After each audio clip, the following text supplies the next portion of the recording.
Sa araw na to, BBI po si Tarzan actual date January 17, 2026 puputabo natin ang isang area kung saan nakadeploy ang ating undefeated Piso Wi-Fi 6 sa Bindo.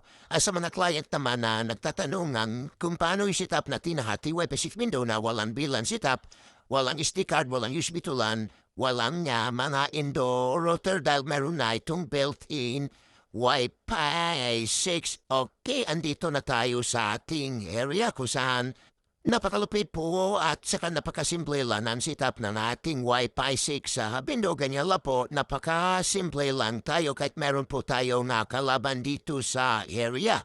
Pero kahit papano, hindi rin naman tayo talo. Kahit papano, meron din namang naguhulog sa ating Wi-Fi 6 sa Bindo.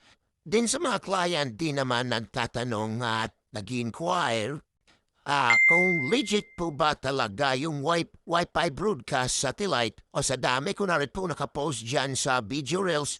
Araw-araw po yan nakapost lahat ng customer ko buong Pilipinas from Aparito, Tawi-Tawi, pati na rin yung mga customer kong seaman worldwide sa mga Wi-Fi hotspot server setup na naman.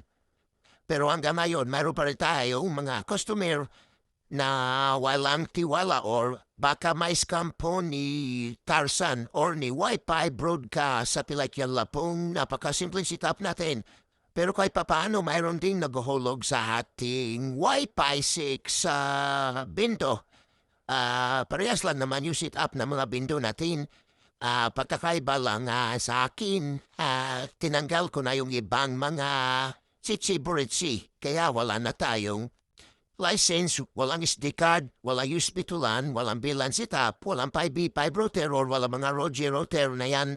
Dahil meron na itong built-in Wi-Fi 6 ang kailangan lang natin dito, outdoor AP antenna kung pangmalakasan or gusto nating pangmalayuan ng signal race ng ating Wi-Fi 6 sa Bindo. Gano'n lang sa simple kaya, ayan, kahit papaano sa ganitong setup, hindi direkta naman tayo nagiging talo dahil kahit pa paano makadadalawang plangga na din ang nating nagiging income. Bahala na ang mga customer or client kung saan talaga sila maghulog. Dahil ang ginagawa lang natin dito, laban lang tayo ng patas. Kahit pares-pares lang naman tayo nag-business ng Piso Wi-Fi Bindo, ang sabi lang laban lang tayo na patas, wala po tayong gagawing mga kalokohan dahil mahirap po yun, may balik tayo dyan. Kaya yan lang ang ginagawa nating Wi-Fi 6 sa Bindo. Simply lang talaga ang ating setup.